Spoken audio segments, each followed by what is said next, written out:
नमस्कार। Stock market course for beginners के 30th part में आपका स्वागत है। तो अब हमें पता तो चल गया है कि जनरल कंसल्टेंसी एक स्मॉल कैप कंपनी है। अब अगला सवाल जो हमारे सामने है वो ये कि ये डिसाइड कैसे करें कि जनरल कंसल्टेंसी में इन्वेस्ट करें या ना करें। ये एक बहुत ही इंपॉर्टेंट सवाल होता है कि किसी कंपनी में इन्वेस्ट करें या ना करें, करे तो क्यों, ना करे तो क्यों। देखो, किसी भी कंपनी में इन्वेस्ट करने से पहले आपको दो चीज़ें पता होनी चाहिए जो कि बहुत इंपॉर्टेंट है। वो ये कि क्या वो कंपनी आगे ग्रो करेगी या नहीं, यानी उसका बिजनेस परफॉर्मेंस आने वाले सालों में कंसिस्टेंटली अच्छा रहेगा या नहीं।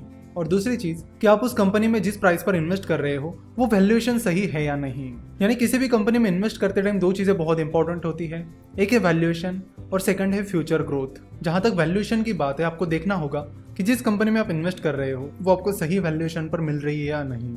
यानी आपको उस कंपनी की इंट्रिंसिक वैल्यू निकालनी होगी, यानी एक्चुअल वैल्यू क्या है ये पता करना होगा। फॉर एग्जांपल, किसी कंपनी का शेयर स्टॉक एक्सचेंज पर 100 रुपए पर ट्रेड हो रहा है तो आपको देखना होगा कि उस कंपनी के शेयर की प्राइस एक्चुअल में कितनी होनी चाहिए, यानी उसकी इंट्रिंसिक वैल्यू क्या है। और ये पता करने के लिए आपको वैल्यूएशन निकालना होता है, कई सारा एनालिसिस होता है। चलो तो देखते हैं कि किसी शेयर को खरीदना है या नहीं खरीदना है। ये चेक करने के लिए आपको कौन कौन सी चीजें चेक करनी होगी। तो इसके लिए आपको बहुत सारे अलग अलग फैक्टर्स चेक करने होंगे, जैसे कि फाइनेंशियल स्टेटमेंट्स का एनालिसिस करना, कंपनी के प्रोडक्ट्स एंड सर्विसेज का एनालिसिस करना, कंपनी के मैनेजमेंट का एनालिसिस करना और कंपनी का वैल्यूएशन निकालना। तो ये वो चार इंपॉर्टेंट चीजें हैं जिन पर आपको काफी ज्यादा फोकस रखना होगा। तो शुरुआत करते हैं फाइनेंशियल स्टेटमेंट से। मिस्टर वॉरेन बफेट कहते हैं कि you have to understand accounting and you have to understand the nuances of accounting. It's a language of business and it's an imperfect language. But unless you are willing to put in the effort to learn accounting, that is how to read and interpret financial statements, you really shouldn't select stocks yourself. यानी वो कहते हैं कि accounting business की language है। अगर आप इसे नहीं सीखोगे, यानी आप फाइनेंशियल स्टेटमेंट्स को कैसे पढ़ना है, उसका कैसे एनालिसिस करना है, ये नहीं सीखोगे तो आपको खुद से स्टॉक नहीं सिलेक्ट करने चाहिए। यानी इसका मतलब ये है कि अगर आपको फाइनेंशियल स्टेटमेंट को रीड करना और उसका एनालिसिस करना नहीं आता है तो आपको खुद से स्टॉक सिलेक्ट नहीं करने चाहिए। इसलिए जरूरी है कि आप फाइनेंशियल स्टेटमेंट को पढ़ना सीखो, उन्हें एनालाइज करना सीखो।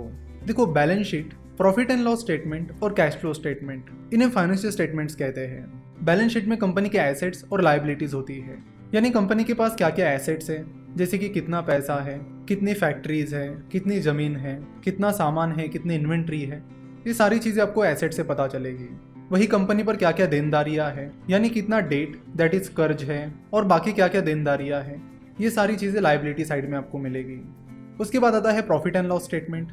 प्रॉफिट एंड लॉस स्टेटमेंट में कंपनी का रेवेन्यू, कंपनी के एक्सपेंसेस और कंपनी का प्रॉफिट आपको मिलता है, यानी कंपनी ने कितना सेल किया है, कंपनी के कितने एक्सपेंसेस यानी खर्चे हुए हैं और बाद में कंपनी को कितना प्रॉफिट हुआ है। ये सारी चीजें आपको प्रॉफिट एंड लॉस स्टेटमेंट से पता चलती है।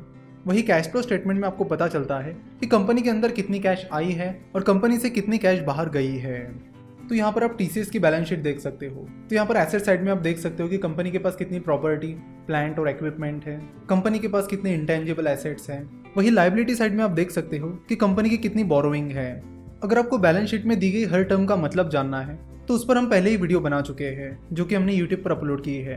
तो अब यूट्यूब पर जाकर बैलेंस शीट फिनोवेशंस ऐसे सर्च कर लीजिए, जिसके बाद आपको हमारे बैलेंस शीट के वीडियो मिल जाएंगे जिसमें हमने बताया है कि बैलेंस शीट में जो टर्म्स है उसका मतलब क्या होता है। तो हर एक टर्म का मतलब बड़ी डिटेल में हमने उसमें समझाया है।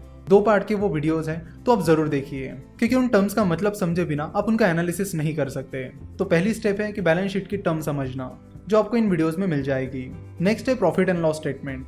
तो प्रॉफिट एंड लॉस स्टेटमेंट में आप यहाँ पर देख सकते हो कि कंपनी का रेवेन्यू कितना है, कंपनी के एक्सपेंसेस कितने हैं और फिर आखिर में यहाँ पर आप देख सकते हो कि कंपनी को कितना प्रॉफिट हुआ है, यानी प्रॉफिट फॉर द ईयर। तो फाइनेंशियल ईयर 2019 में टीसीएस को 30,065 करोड़ का प्रॉफिट हुआ है।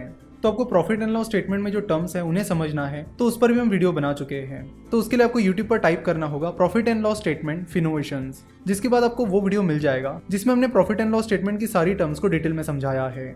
वैसे प्रॉफिट एंड लॉस स्टेटमेंट बहुत ही सिंपल होता है। सबसे ऊपर होता है रेवेन्यू, यानी कंपनी का टोटल सेल कितना हुआ है, उसमें से एक्सपेंसेस डिडक्ट किए जाते हैं, यानी जो कि एम्प्लॉय की सैलरी है, कंपनी को अपने प्रोडक्ट बनाने में जो खर्चा आया है वो डिडक्ट किया जाएगा, और फिर बाकी चीजें जैसे कि डिप्रिसिएशन एंड अमोर्टाइजेशन, इंटरेस्ट और टैक्सेस, ये सारी चीजें रेवेन्यू से डिडक्ट करने के बाद आपको कंपनी का नेट प्रॉफिट मिलेगा।